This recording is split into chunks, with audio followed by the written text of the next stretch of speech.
Good afternoon, everybody, and thank you for joining us for this podcast.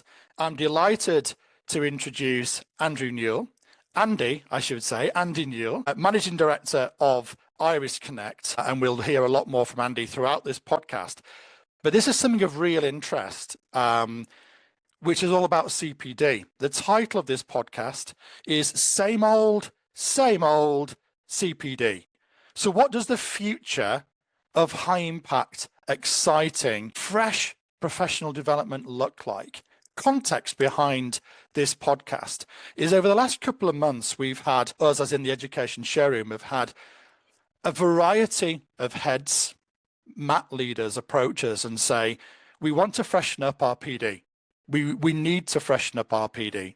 We've had feedback from staff. We've asked staff for feedback. How can we make our PD more professional, more impactful, more cost efficient, more cost effective?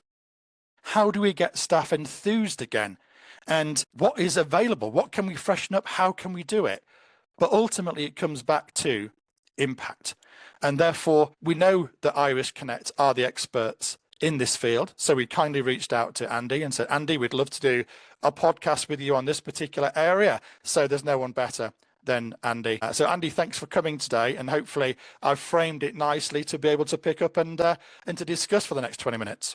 Yeah, fantastic. And thanks so much for the intro, Matt. And yeah, really looking forward to sharing some ideas and hearing some of the feedback from schools, etc. And yeah, I mean, I'll share what I know and hopefully between us, we'll have a good conversation. That sounds great, Andy. Thank you very much. And for the listeners, just a little bit of context. Andy, you're the MD at Iris Connect. Just give us a little bit of background on yourself and what a typical day, if there's such a thing, looks like at Iris Connect, Andy. Yeah, so I mean, my sort of background was in adult learning, so I've worked for many years doing sort of e-learning in various Brighton e-learning outfits, mostly for corporate and for medical spaces. But then I started working with schools, and one of the things that was really interesting was that I was working with these sort of I think I'm sure every school somewhere, if you look in a cupboard somewhere, will find an interactive whiteboard or perhaps one of those voting tools that people used, a bit like Who Wants to Be a Millionaire for kids, that sort of stuff. Yeah. And anyway, my job for a while was going out and training people how to use these.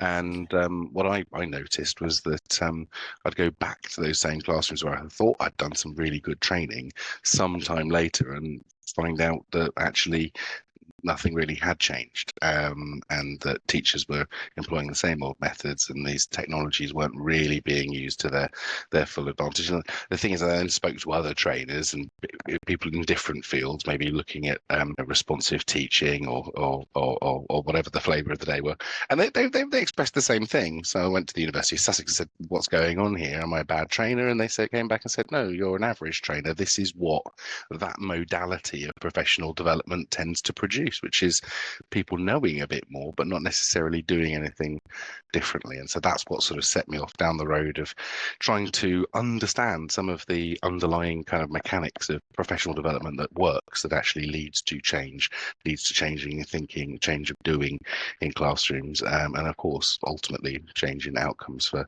learners. So that's sort of my background, and we set the company up quite a long time ago now. I was not as grey, to try and address that challenge, which was to sort of free up some of these interactions that we know are really important and sits behind teaching that changes and becomes more effective. And so, the ability to review each other's practice quickly and easily, the ability to have focused conversations, that sort of stuff. But we'll get to that. That's really interesting. Thank you very much. A really interesting background, and your comment and sharing of experience about returning to the same classroom, so to speak, the same venue multiple times, and seeing that the change wasn't as rapid or as impactful as what you would have wanted, I think is a perfect transition to the conversation that I think we're about to open up on, which is, I'm going to put in inverted commas, traditional professional development, traditional CPD, whether that is inset days, whether that's twilight sessions, whether it's products, whatever it may be, things that are deemed as the norm, things that are deemed as traditional, things that schools and MATs have always done. Let's talk about the challenges behind them. So again, for context, ladies and gentlemen, as I mentioned at the beginning, over the summer, we've had a number of heads and mat leaders say to us, we need to freshen things up. The impact behind them is not where we want it to be. We're covering similar materials or the same materials very often. We need to, we need a different way. We're open to a different way. So let's just talk about the challenges first, Andy. Then obviously I'm excited to learn about solutions, but let's talk about the challenges. In your experience, obviously, which is vast here, what are the challenges of what you and I, for the purpose of the conversation, would call traditional CPD and traditional PD? What are the challenges that you've experienced? Well, I mean, I think ultimately this is pretty settled research. I mean, I think we know that you can go back sort of 40 years to sort of the research of people like Bruce Joyce and Beverly Showers to see that you know, professional development, effective professional development is a process, not an event. Now, that doesn't mean that your process can't involve events, of course, but ultimately we are using in-service training, for example, as an opportunity to just enrich the knowledge of teachers. Then that's all you're going to get. You're going to get teachers who know more. In fact, Joyce and Showers actually broke it down even more than that. So they were looking at the fact that, that we do need to have the theory, but we also need to have models. We need to see what that change might look like in context. But then we need an opportunity to practice and to discuss those changes, and then we need to have a go at it in classrooms. But the support needs to follow me into that environment such that I'm getting feedback on the things that I'm trying and have the opportunity to discuss further and make those little adaptations and changes that make it really work in my context. So, they actually attributed, and through a randomized control trial, actual level of implementation that you might see at different stages. So, if you're just doing theory, then in their work broadly, around 5% of teachers were then equipped to go and make those changes in context. So it's sort of necessary but insufficient, because the next stage, modelling, you do see, if someone hears about it and sees it, then some teachers are in a position to sort of put that into practice and sustain it. But still, a large majority of teachers won't and can't, because just by hearing about it and seeing it doesn't really connect with the reality of my classroom. And it's only when we start getting into this space where we're actually coaching teachers and providing a forum for them to discuss that implementation and to make those refinements, and for me as a coach to share my expertise. Once we get into that space, then you see a much higher level of change in classrooms and sustainable change. So this is sort of 40-year-old research. We know this stuff. It's been supported more recently, 2001, the EEF, looking at the mechanisms that sit behind professional development. They grouped them together, and you could see that some attended to sort of broadening the knowledge base, some attended to setting goals and building accountability into the process, another focused on developing techniques and strategies, and the fourth looked to support implementation. And what they found again was that those PD programs that had a balanced design, as in looked at professional development as a process, not an event, were significantly more effective than those that either were unbalanced or only attended to one of those domains. So we know that it's important that we provide a more rounded process. Yeah, that's really interesting. I mean, a couple of for me to share my experience back as just from my perspective, I think I've always done better. I'm just thinking about coaches that I've had over the years and mechanisms that they had, like you said, a framework to work from. I always do struggle now with lots of information being delivered to me in a room, for example, with multiple other people. Do I enjoy it? Yeah, of course. Do I learn? Yeah, parts of it. Could I implement consistently? No. And that's always been my personal challenge. And I think, again, going back to the conversations we've had with your heads, with CPD leads and CEOs and COOs over the summer, that's been the big, or one of the big standout points, is They love the energy in a room, so to speak, and tying this back to an inset day, for example, they love the energy, they love the togetherness.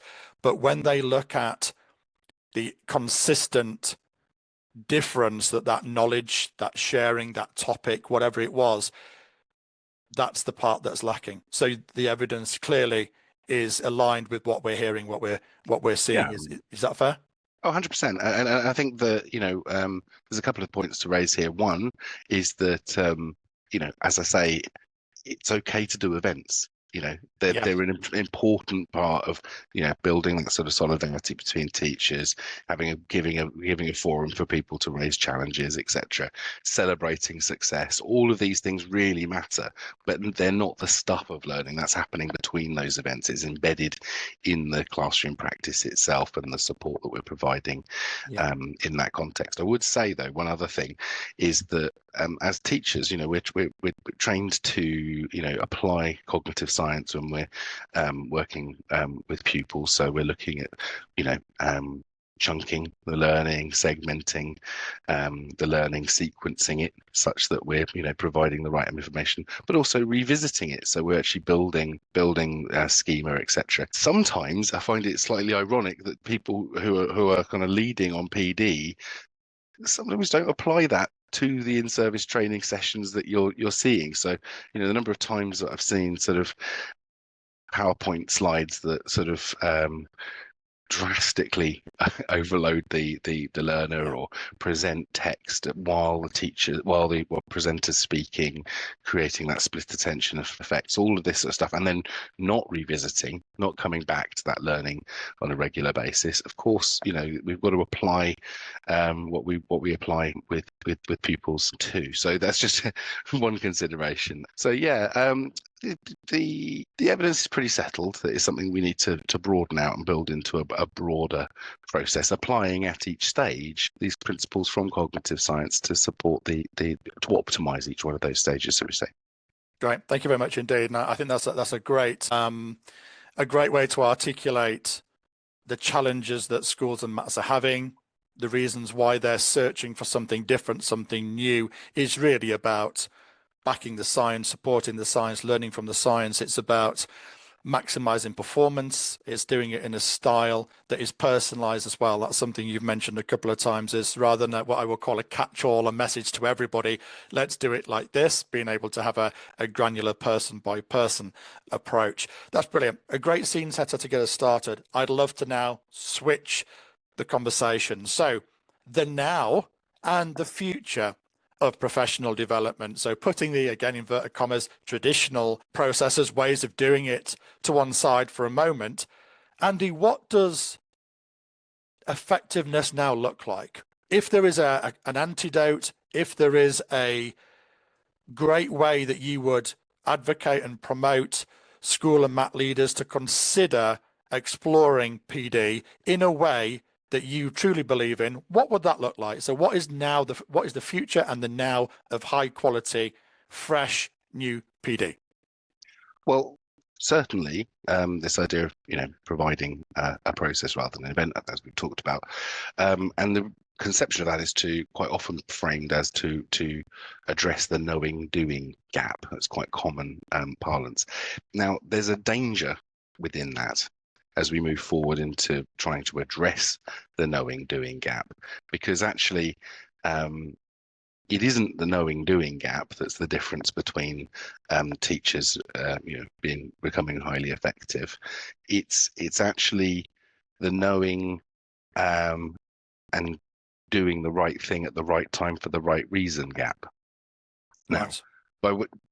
what I mean by that is that quite a lot of schools are going down the road, and quite reasonably so, to address this challenge of doing the information theory transfer event, etc., but then following it up with a coaching program which is designed to support teachers to implement well.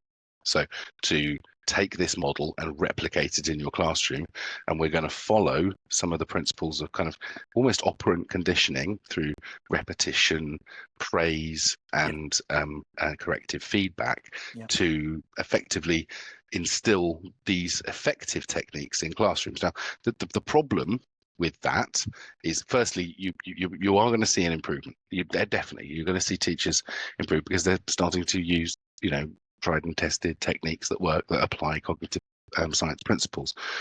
But I think there's a danger of introducing a ceiling on that progress. And the reason I say that is those mechanisms don't actually include some of the other aspects of developing adaptive expertise. So, we know from every field where change matters, it's the doctor who asks that one more question, the racing driver who overtakes at the right time, is the application in context at the right time using judgment that really matters. And actually the vehicle for the development of that is the kind of rich professional dialogue that sits alongside the coaching. So, when we look, on one hand, you could say modeling is, I'm going to watch a video over here of a teacher doing it perfectly. Okay, that could be part of the process. But if we look into other fields, for example, in medicine, we call an operating theatre a theatre for a reason. Doctors used to assemble to watch another professional in action and to hear them verbalizing why they're doing what they're doing at the time. So they're sharing effectively their mental model of practice alongside their physical model of practice, because the two are connected. And so this knowing and doing with judgment gap is where we need to go. And that is this space that sits a little bit beyond using coaching as a tool for implementation, but using it as a tool to build rich mental models of practice, to give experts the opportunity to share their expertise and their tacit knowledge, and also to give teachers the opportunity to do the same. I'm doing this at this time for this reason, and if I can see a misconception in there now, possibly as a coach, I'm going to have a much better understanding of the thinking that's sitting behind the doing. So in that context, I think one of the things that's really important is building out places where we can have professional dialogue that's not necessarily hierarchical, that is building judgment in teachers, etc. And the problem with that is time. Okay. Yeah.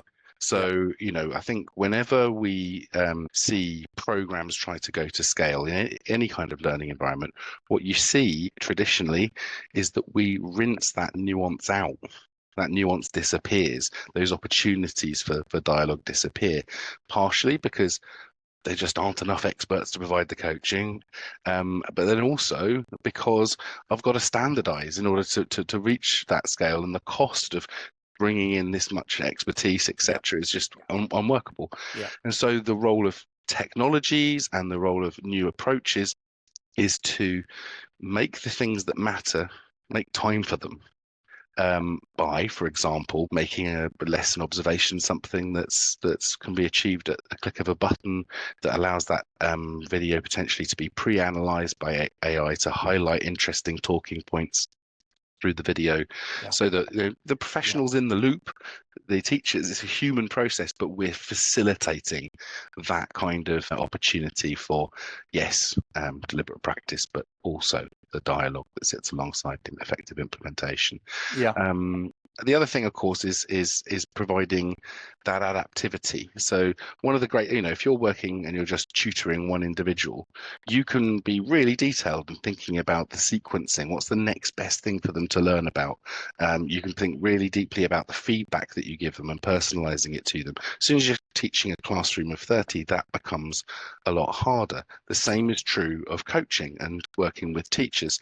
And one of the other things that the future holds is courses that adapt and respond to the needs of the individual as they go. So, the ability to, start this coaching process focused on one thing, but then to adapt it to something else and move on, because that was actually the thing that was sitting upstream of the original problem. And being able to manage that complexity, of course, requires technology. It requires adaptive pathways of learning, all of this sort of stuff.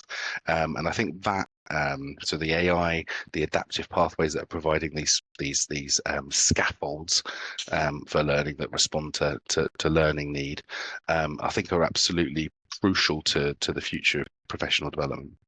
That's really interesting. And I think one of the things you've touched on there, Andy, is to be able to, and you use classroom lesson observation as a very good example, being able to do that at scale and to be able to do it efficiently and to be able to then make those feedback points or transfer those feedback points as quickly as possible.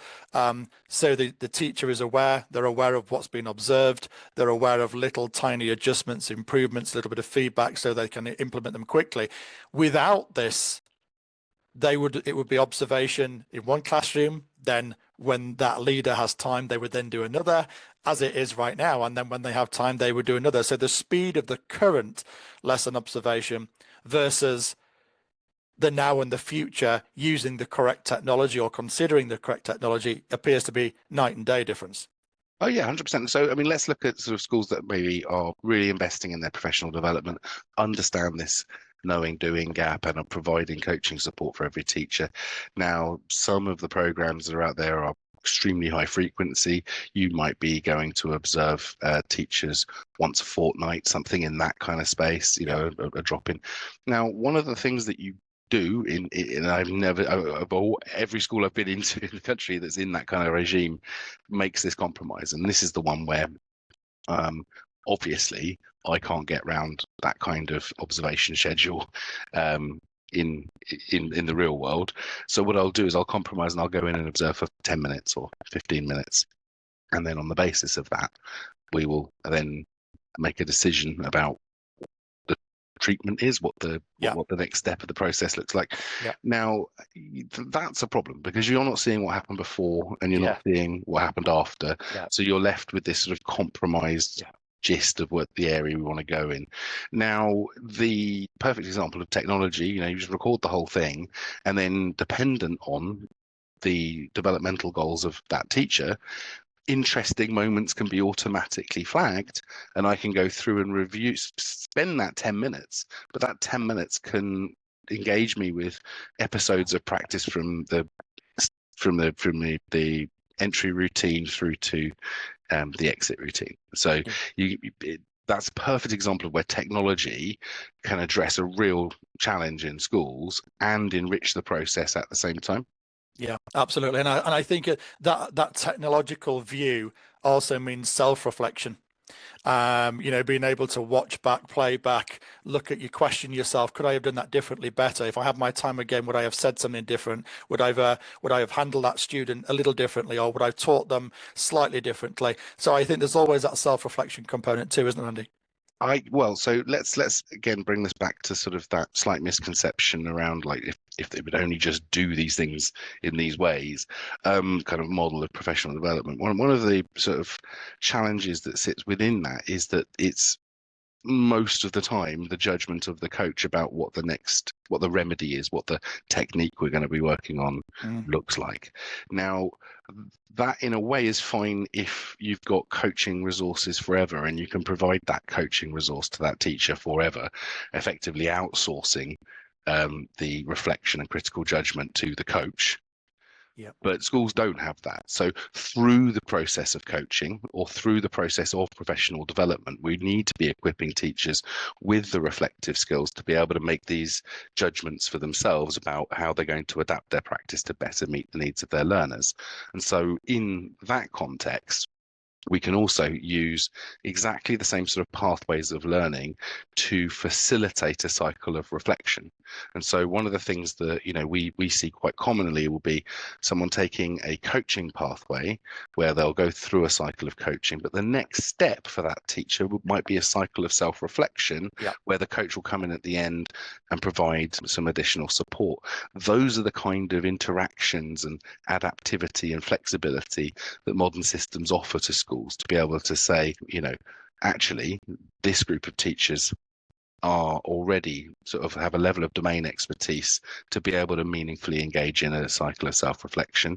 These novices and early career teachers over here need some additional structure and support and far greater input from the coach, and then the ones in the middle. Oh, well, okay, so let's have some intensive coaching, but let's have that coaching build towards greater independence of judgment, greater independence of reflection, noticing, all the things that underpin adaptive expertise. So we can create a continuum that responds to the level of domain expertise of the teacher and the precise support that they need.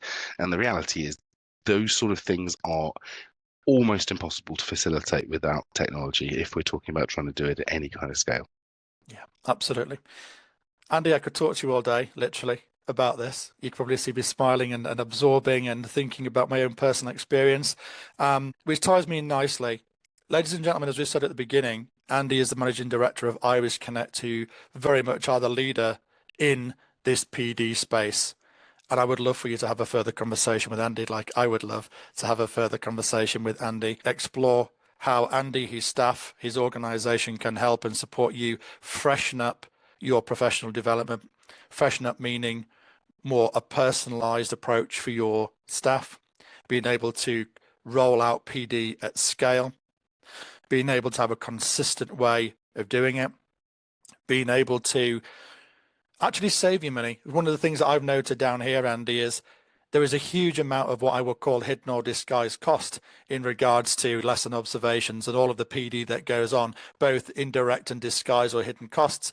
It's actually incredible value is using technology to be able to identify learning gaps, misconceptions, and put plans in place from coach to classroom practitioner in these areas. So it's actually incredible value for money, I'm sure. But the main one that's certainly come through to me today is the impact of what Andy and his organization can help you with. Yeah, and please, feel free to sort of get in touch if people want to access to the kind of research that sits behind some of the thinking that we're putting into the space. Then I'm very happy to provide that as well. One sort of really concrete thing that I just want to share with you is this notion of addressing that knowing doing gap meaningfully and in a way that kind of enriches judgment, etc.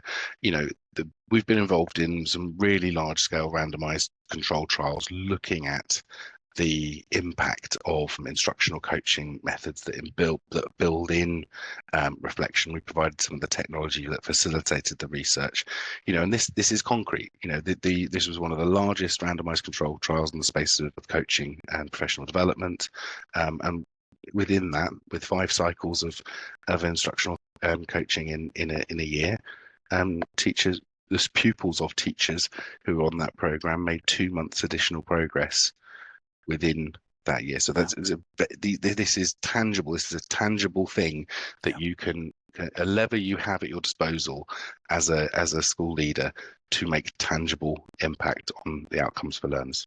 Fantastic. A great way to summarize the podcast. Andy, final thing, would you mind just sharing your contact details for the viewers and the listeners today, just so they can get in touch if they require any further information and to take you up on the offer of the research studies?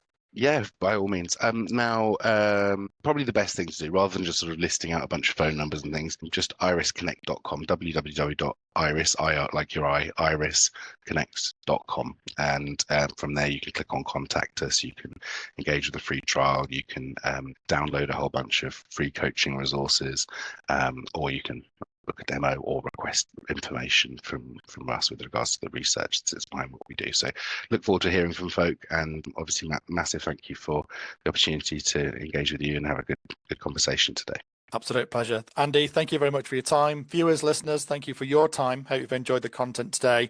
Get in touch with Andy for further information, in particular the research studies. I'm sure it's a great read. Thank you very much, everybody. Have a good rest of your day. Take care. Bye-bye.